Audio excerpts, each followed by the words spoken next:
Bonjour à tous, je m'appelle Sylvestre Kabéa. Je fais cette vidéo aujourd'hui parce que certaines personnes m'ont posé des questions à propos de la vidéo précédente qui s'intitulait « Pourquoi se mettre en relation ?» Et les questions portaient sur le concept d'effet miroir. Alors, je me suis dit que ce serait quand même utile qu'on clarifie ce concept et qu'on l'approfondisse, et afin que de s'en servir pour transformer notre vie et parvenir à un certain épanouissement. Alors, de quoi s'agit-il lorsqu'on parle d'effet miroir? J'aimerais tout d'abord mettre en évidence le fait que l'effet miroir est l'un des outils de développement personnel et de connaissance de soi les plus efficaces et les plus pratiques. Si vous en faites bon usage, vous pouvez littéralement transformer votre vie et être heureux. Donc, l'effet miroir, lui, est un concept qui reprend la notion de cause à effet, mais en l'appliquant à un niveau personnel. Il part du principe que chaque situation vécue et le ressenti qui l'accompagne est l'effet d'une cause qui se trouve à l'intérieur de nous-mêmes.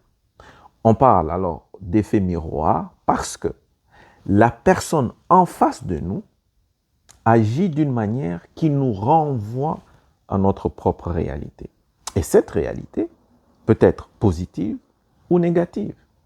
Mais la personne en face de nous n'a fait que la projeter en adoptant une posture, soit qui nous réjouit ou qui nous agace.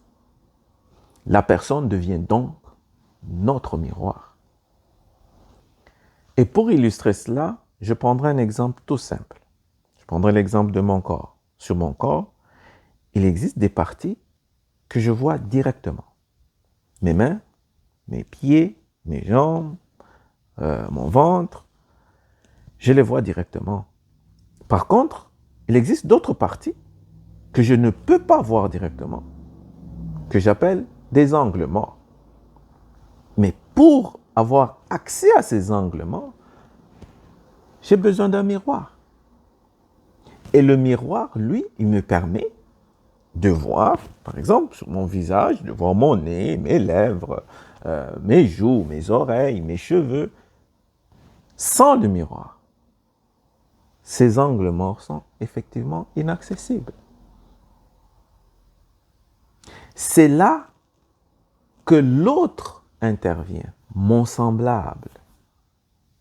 Et j'ai besoin alors de lui pour voir mes angles morts intérieurs. Et pour aller dans du concret, je prendrai un autre exemple.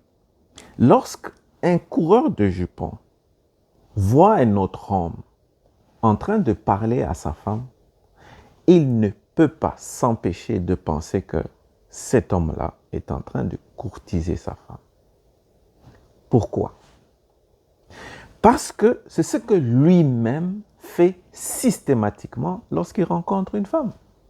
Et il pense que l'autre homme qui parle à sa femme est en train de faire la même chose que ce que lui a l'habitude de faire. Il projette donc sur cet homme-là ses propres penchants de Don Juan. Il fait alors ce qu'on appelle de la projection. Et l'effet miroir, lui, est constitué de projections dans les deux sens. C'est-à-dire, par exemple, je prends encore l'exemple de mon miroir. La projection que moi, je fais envers le miroir, donc la projection aller, et le reflet que le miroir me renvoie, ça c'est la projection retour. Donc l'effet miroir est constitué de ces deux types de projections, projection aller et retour. Ce que moi je renvoie comme image au miroir, et le miroir me reflète reprojette à nouveau mon image. Donc, je ne peux voir dans le miroir que ce que moi-même, j'y ai projeté comme image.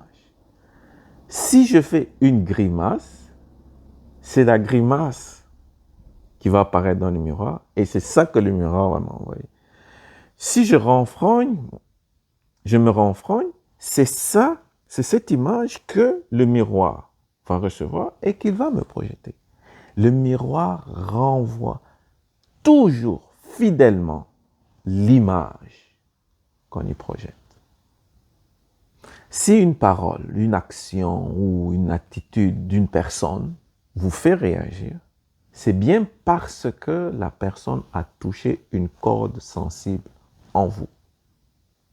Et vous n'avez pas d'autre choix que de réagir. Ça peut être positivement ou négativement. C'est-à-dire que ces actions ont résonné en vous. Vous les avez reconnues. Certains diront même que ces actions vous ont parlé. Comprenez? Mais alors, la question est pourquoi? Est-ce que ces actions, ces propos ont résonné en vous? Pourquoi? Parce que votre énergie du moment vibre à la même fréquence que la sienne. Et ça, c'est comme avec un poste radio. Quand vous voulez capter une émission radio sur votre poste, vous devez syntoniser. Ça signifie vous aligner sur la même fréquence qu'émet cette émission, la même fréquence sur laquelle cette émission est émise. Autrement, vous ne capterez rien.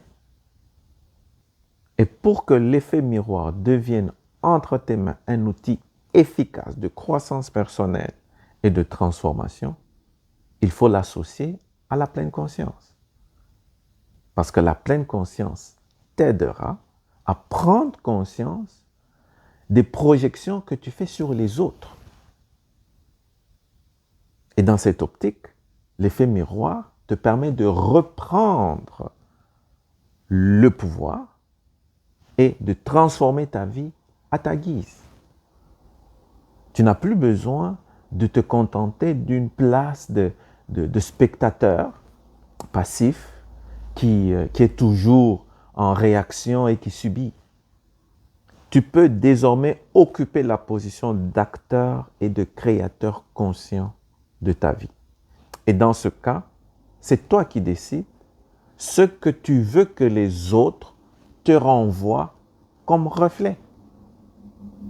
Tu passes donc du statut de spectateur à celui d'acteur. Cela signifie concrètement que si tu veux que les autres te respectent, commence par te respecter toi-même et respecter les autres. Ou, si tu veux que les autres te témoignent de l'affection, commence d'abord par te témoigner de l'affection à toi-même et aux autres. Le miroir te renverra toujours et fidèlement ce que tu y projettes. Ça, c'est une loi. Et la relation dans laquelle l'effet miroir est le plus efficace, le plus évident, c'est dans la relation de couple. Quand vous appliquez l'effet miroir, le principe d'effet miroir dans votre relation de couple, dans votre relation familiale, dans votre cercle d'amis restreints, il devient un outil très puissant pour transformer toutes vos relations. En conclusion, l'effet miroir vous permet de prendre conscience que tout part de vous et non de l'autre. En d'autres termes, l'effet miroir vous responsabilise. Si une situation vous agace ou vous réjouit, sachez et comprenez que l'autre n'y est pour rien. Le problème, il est là, en vous. C'est aussi simple que ça. Je vous remercie infiniment de m'avoir suivi jusqu'à la fin et j'en profite pour vous souhaiter de joyeuses fêtes. On se donne rendez-vous à la prochaine vidéo. Je vous salue.